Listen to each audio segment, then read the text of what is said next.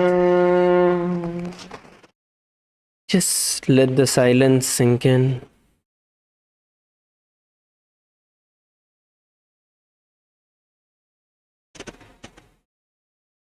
Let the silence sink in.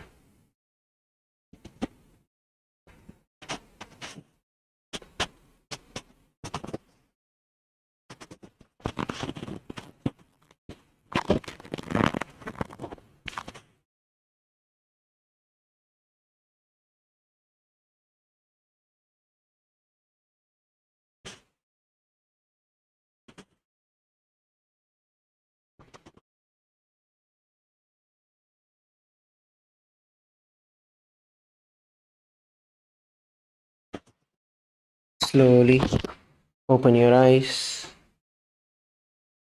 Let's all give ourselves a round of applause. We have finished the Dvitiya Vinyasa Krama today. With that, we are coming towards the end of today's session, today's yoga session. Let's sit straight with our head, neck, and spine in a straight line.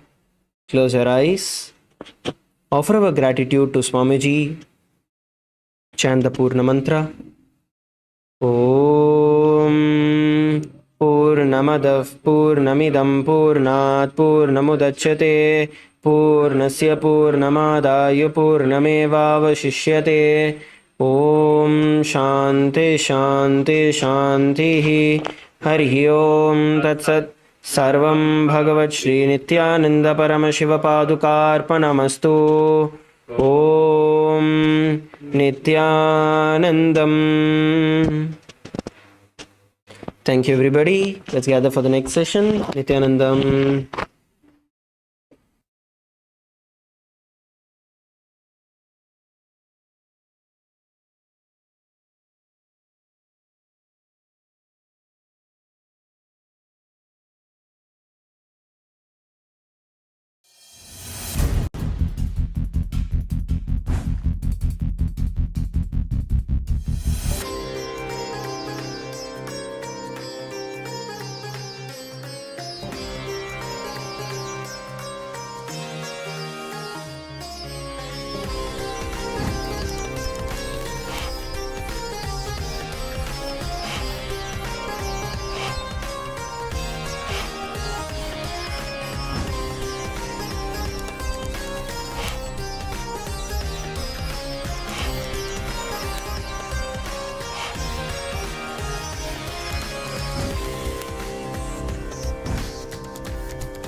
Sadashiva, Sadashiva, Nityananda, Sadashiva, Sadashiva, Sadashiva, Nityananda, Sadashiva, सुराधिपं नमस्कृत्य शशाङ्ककृतशेखरं कपालमालिनं देवं प्रणतोऽस्मि सदाशिवं प्रणतोऽस्मि सदाशिवं Sadashiva, Sadashiva, Nityananda, Sadashiva, Sadashiva, Sadashiva, Nityananda, Sadashiva, Kaleshwar महाकालं कालाञ्जननिवासिनं कालकृत्कालवेत्तारं प्रणतोऽस्मि सदाशिवं प्रणतोऽस्मि सदाशिवं Sadashiva, Sadashiva, Nityananda, Sadashiva, Sadashiva, Sadashiva, Nityananda, Sadashiva, सर्वकृत् सर्ववेत्तारं सर्वज्ञम् अपराजितं सर्वभूतात्मभूतस्थं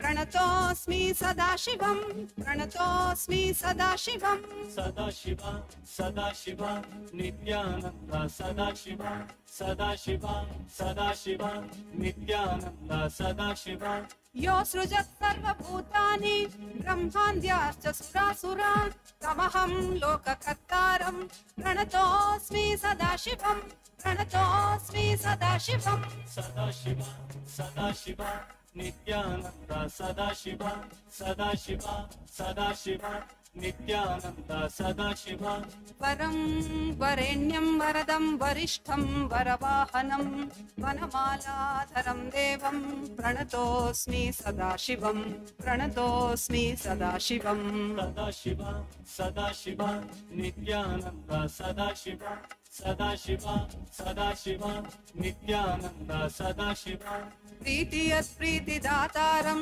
सुप्रियं प्रियदर्शनम् उमापतिं सदाकान्तं प्रणतोऽस्मि सदाशिवं प्रणतोऽस्मि सदाशिवं Sadashiva, Sadashiva, Nityananda, Sadashiva, Sadashiva, Sadashiva, Nityananda, Sadashiva, धर्माधर्ममयं देवं सुखदुःखफलोदयं बन्धमोक्षप्रणीतारं प्रणतोऽस्मि सदाशिवं प्रणतोऽस्मि सदाशिवं Sadashiva, Sadashiva, Nityananda, Sadashiva, Sadashiva, Sadashiva, Nityananda, Sadashiva, मनोबुद्धिरहङ्कार तन्मात्रेन्द्रियगोचरं प्रधानपुरुषेशानं प्रणतोऽस्मि सदाशिवं प्रणतोऽस्मि सदाशिवं Sadashiva, Sadashiva, Nityananda, Sadashiva, Sadashiva, Sadashiva, Nityananda, Sadashiva, यं ध्यायन्ति महात्मानो मुनयः संश्रितव्रताः तं ओङ्कारपरं सूक्ष्मं प्रणतोऽस्मि सदाशिवं प्रणतोऽस्मि सदाशिवं Sadashiva, Sadashiva, Nityananda, Sadashiva, Sadashiva, Sadashiva, Nityananda, Sadashiva, सूक्ष्मं सर्वगतं नित्यं सर्वविद्येश्वरेश्वरं सर्वतत्त्वाश्रयं देवं प्रणतोऽस्मि सदाशिवं प्रणतोऽस्मि सदाशिवं Sadashiva, Sadashiva, Nityananda, Sadashiva, Sadashiva, Sadashiva, Nityananda, Sadashiva,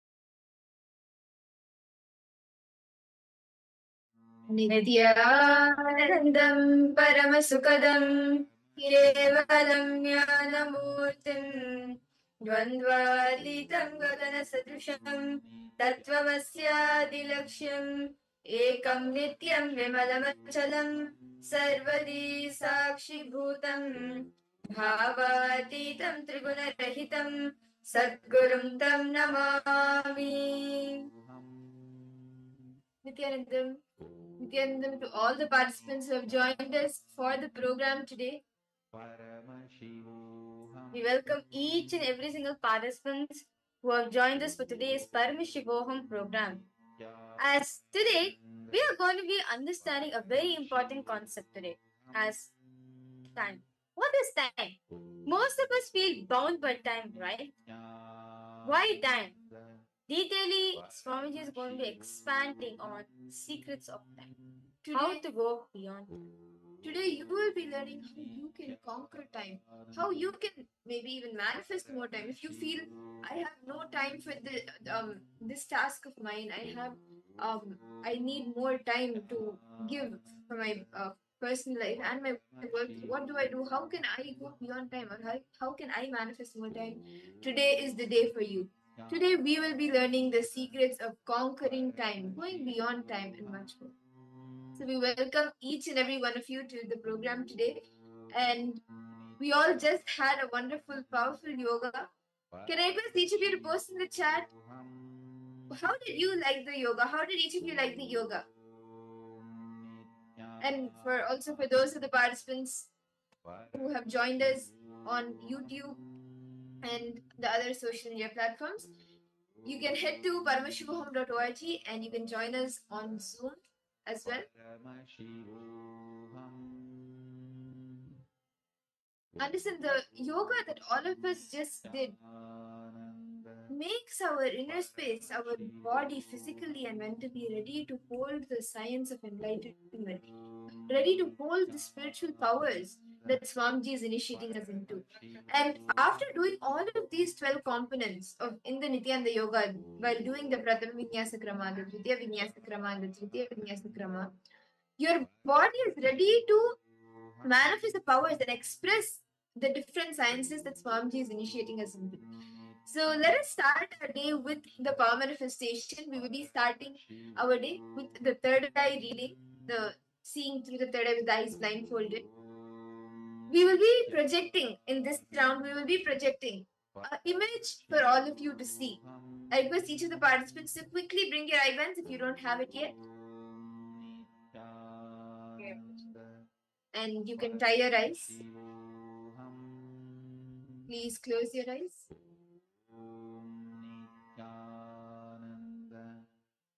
Bring your awareness to the third eye. Remember Swamiji in your third eye, in your inner space. Connect with him deeply.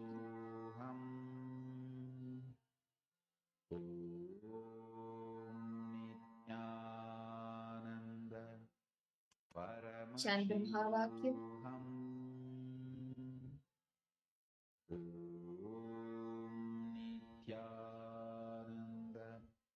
We will now be projecting an image for all of you. Start seeing through your third eye. What is the details of this image? What is being projected? The colors, the shapes, the sizes, whatever Swamiji is revealing to you, start verbalizing it. Continuously chant the Mahavakya. Vibrate the Mahavakya.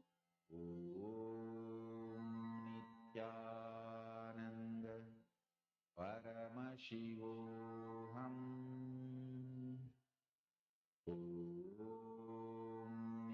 Nityananda Paramashivoham